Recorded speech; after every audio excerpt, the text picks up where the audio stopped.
Something unusual just happened behind the scenes of the global financial system, and almost nobody in the mainstream media is talking about it. A quiet discussion connected to the IMF has started sending signals through the precious metals market, and those signals point to one metal in particular: silver. Not gold, not copper, not oil. Silver. And if the timeline analysts are watching is correct, April could become the moment when the silver market finally breaks out of the range it has been trapped in for years. What I'm about to walk you through is not hype, not speculation, and definitely not another social media rumor. It's a sequence of events, data points, and market behaviors that, together, paint a very clear picture of what may be coming next. So if you hold silver, if you are thinking about buying silver, or if you're simply trying to understand where the global economy might be heading, stay with me, because the next few minutes could change the way you see this market. Before we go deeper, take 2 seconds to hit the like button and subscribe to the channel. Here on Past and Profit, we break down the real forces moving the economy, precious metals, and the financial system in simple language, so you can actually understand what is happening with your money. Subscribing also helps this video reach more people who want honest financial analysis, instead of headlines and noise. Now, let's start with the big question. Why is silver suddenly getting so much attention from institutions and global policy watchers? To answer that, we need to rewind a little. Over the past few months, silver has been acting strangely. If you've watched the market since the start of the year, you probably noticed a pattern. The price surged quickly, then suddenly dropped in a violent sell-off, then bounced back and settled into a tight range around the low to mid $80 area. On the surface, that might look like normal volatility. Silver has always been known as a volatile metal, but when analysts study market behavior closely, they look for patterns that repeat before major moves, and what we saw recently fits a pattern that historically appears when large institutions are repositioning before a price revaluation. In simple terms, when powerful financial players expect a big move, the market often becomes unstable first. Prices rise, then crash, then stabilize as large positions are quietly adjusted. That behavior has appeared many times before large commodity rallies, and right now silver appears to be moving through that exact stage again. Part of the reason is something that has been building quietly for several years now: the global silver supply deficit. The world has been consuming more silver than it produces. This is not a small difference either.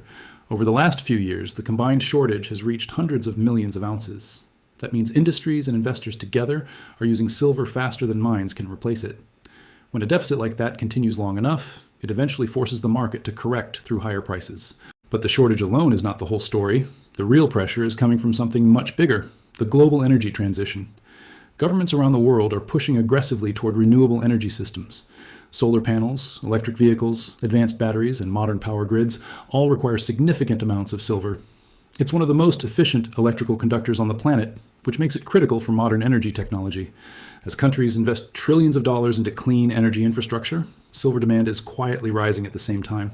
Analysts studying these trends have reached a simple conclusion. At current production levels, the world may struggle to produce enough silver to support both industrial demand and investment demand over the next several years. When supply cannot keep up with demand, prices eventually adjust, sometimes slowly and sometimes suddenly. This is where institutions like the International Monetary Fund begin to pay attention. Organizations like the IMF constantly monitor risks inside the global financial system. They are especially concerned about markets where supply shortages and financial speculation combine together. Silver happens to be one of those markets. The futures market for silver allows massive volumes of paper silver to trade every day, far more than the amount of physical metal that actually exists in warehouses. That imbalance between paper contracts and real metal has been debated for years. As long as physical supply remains stable, the system functions. But if shortages grow large enough, the pressure between paper and physical markets can create sudden price movements. Some analysts believe institutions are now watching that risk very carefully. At the same time, another issue has appeared on the supply side of the market. Much of the world's silver comes from a handful of countries, and one of the most important is Mexico. Mexico has long been the largest silver producer in the world, but mining companies operating there have recently reported increasing security challenges in certain regions. Cartel activity and infrastructure disruptions have occasionally slowed operations and raised costs for mining companies. Even small production disruptions in such a critical country can tighten global supply even further. When you combine these factors together, the picture becomes clearer. Rising industrial demand, long-term supply shortages, and geopolitical risks in major mining regions are all happening at the same time. Markets rarely ignore a combination like that forever. Now let's talk about timing, because many investors are asking the same question. Why are some analysts suddenly focusing on April? There are several events coming together around that time frame, One is the futures delivery cycle for silver contracts. During these delivery windows, contracts that represent physical silver must actually be settled. When warehouse inventories are tight, these periods sometimes create pressure inside the market as traders compete for available metal. Another event analysts are watching is the next round of central bank policy meetings in the United States. Interest rates and currency movements have a strong influence on precious metals. Silver does not pay interest. So when interest rates fall, holding silver becomes relatively more attractive compared with cash. If the Federal Reserve signals a shift toward easier monetary policy, metals often respond positively. Currency movements also matter. The value of the US dollar has shown signs of weakness in recent periods due to fiscal concerns and global trade tensions. Because silver is priced in dollars internationally, a weaker dollar usually pushes metal prices higher. Put all of these factors together and you get a market environment where momentum can build quickly. Traders are already watching specific price levels that could trigger major moves if they are broken. Around the upper $80 range, many short positions begin to face pressure. If prices move through that zone, short sellers may need to buy back contracts to close their positions. That process, called a short squeeze, can accelerate rallies dramatically. Beyond that level, analysts often point to the low $90 area as another major technical trigger. At that point, algorithmic trading systems and large institutional funds sometimes shift their positioning automatically. Those systems manage enormous pools of money, and when they change direction, the impact on price can be immediate. The number that gets the most attention, of course, is $100 per ounce.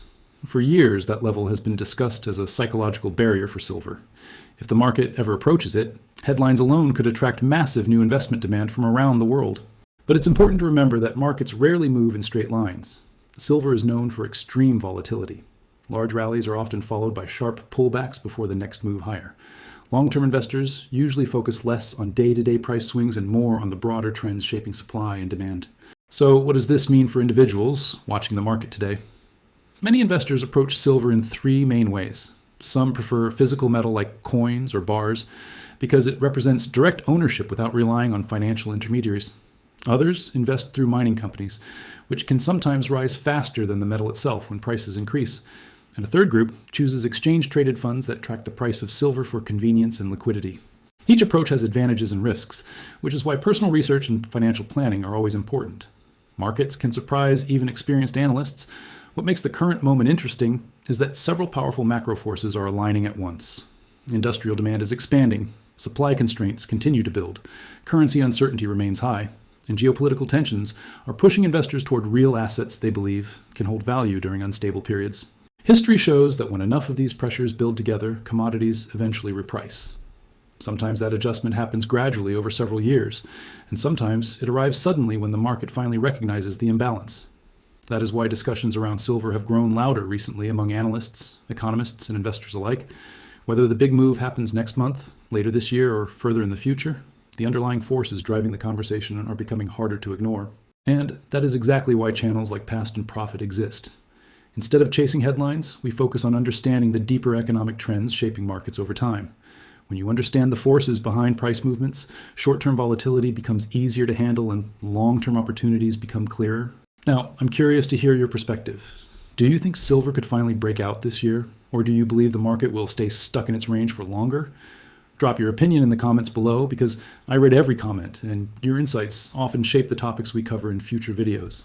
If you found this breakdown useful, share this video with a friend or a family member who is interested in precious metals or the economy.